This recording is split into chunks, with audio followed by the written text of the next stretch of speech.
मैं रजनी शर्मा उत्तरी दिल्ली नगर निगम अध्यापिका के पद पर कार्यरत हूँ।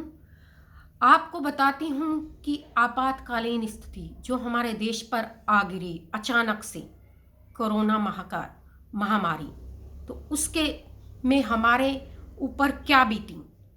हमने कोरोना वॉरियर्स बनकर प्रथम पंक्ति में सभी लोगों को, जो गरीब इंसान थे सभी को राशन बांटा, बीएलओ का काम किया और बच्चों को ऑनलाइन, जो कि हमारी कोई भी तैयारी नहीं थी, अचानक से ये महामारी आई और हमने तैयारी की। विषयगत तरीके से ग्रुप बनाए गए, तुरंत ही व्हाट्सएप ग्रुप बन गए और युद्ध स्तर पर काम किया। और तुरंत ही अप्रैल से, जो कि हमारी पढ़ाई, बच्चों के लिए स्कूल बिल्कुल बंद हो गए थे, हमारे पास कोई सहूलियत नहीं थी, कोई संसाधन नहीं थे, उसके बावजूद भी हमने ऑनलाइन काम को सीखा, वर्कशीट बनानी सीखी, वीडियो बनानी सीखी और बच्चों को वीडियोस और वर्कशीट ऑनलाइन दी। मेरी कक्षा में ही आज 55 बच्चे हैं, जो कि 55 के 55 बच्चे ऑनलाइन पढ़ाई कर रहे हैं। तो सोचिए हमने कितने युद्ध स्तर पर काम किया कि बच्चों को, हमारे पूरे निगम के ही बच्चे नहीं, जो हमारी बनाई गई विशेष प्रकार की हमारी वर्कशीट और वीडियोस थी, उनको केवल हमारे निगम के ही विद्यार्थी ही लाभान्वित हो रहे थे, बल्कि दूसरे शिक्षा विभाग के भी बच्चे इन हमारी द्वारा बनाई गई वर्कशीट और वीडियो से लाभान्वित हुए। तो इतने युद्ध स्तर पर काम किया। हमारे पास कोई संसाधन नहीं थे, हमने अपने घरों में ही जो हमारे पास संसाधन थे वो जुटाए, काम सीखा अपने बच्चों से। जो हमारे बच्चे दूसरी तकनीकों से सीख रहे थे, उन बच्चों से हमने काम सीखा, वर्ड पर काम करना सीखा, टाइप करना सीखा, प्रेजेंटेशन सीखी और काम करके डिपार्टमेंट को दिया। लेकिन उसके एवज में हमें क्या मिला? राशन बांटने के एवज में हमें क्या मिला?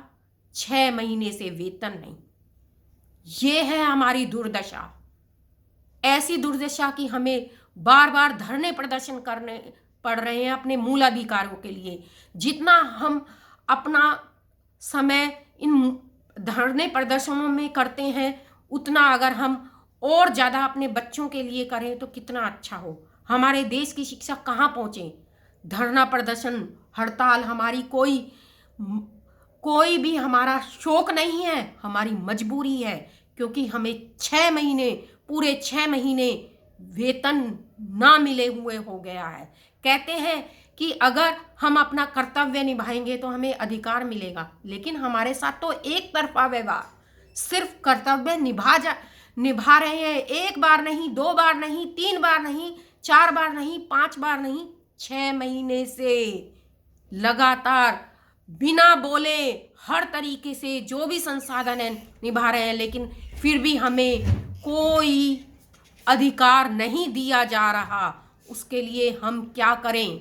उसके लिए हमें पैसा चाहिए और पैसा वो हमें, अगर हमने इतना सहन किया है तो मेरी अपील है कि हमारी जो अब आने वाले बजट में ये हमारी सरकार हमारी तरफ विशेष तौर पर ध्यान दे, क्योंकि हमारी इतनी दर्दनाक स्थिति में पहुंच चुके हैं कि हमारे कितने शिक्षक साथी कोरोना महामारी के कारण मर चुके हैं।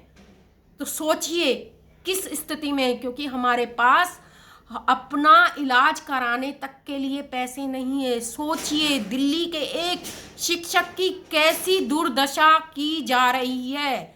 2 पार्टों में पिस रहा है, बीजेपी और आपके पार्टों में पिसकर रह गया है इस समय ये हमारा शिक्षक, राष्ट्र निर्माता शिक्षक।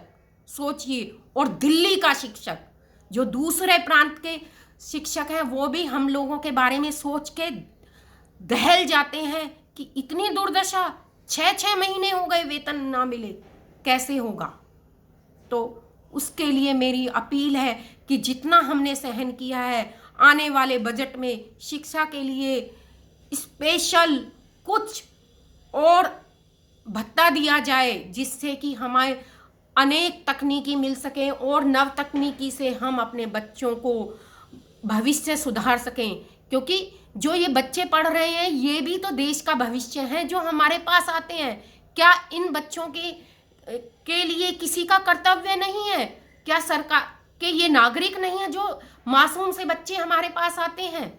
उनके लिए भी हमें तकनीकी चाहिए, उनका भविष्य बनाना है। और भविष्य हम तब बना पाएंगे जब हमारे पास और संसाधन होंगे, हमारे पास हमारी वेतन आएगा, हम अपनी कर्तव्य से, अपनी निष्ठा से, अपने विवेक से काम कर सकेंगे। क्योंकि इस समय तो हमारा विवेक ही खत्म हो चुका है, क्योंकि डर लगता है कि हमें अगर बुखार भी हो गया तो हम जाके डॉक्टर के पास कैसे जाएंगे, फीस कैसे देंगे।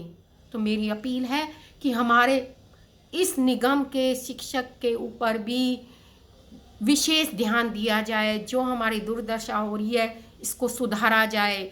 हमारे लिए ना होली है, ना दिवाली है, ना कोई राष्ट्रीय त्यौहार है, ना कोई धार्मिक त्यौहार। तो हमारी तरफ ध्यान दीजिए, ध्यान दीजिए, ध्यान दीजिए। नमस्कार, धन्यवाद।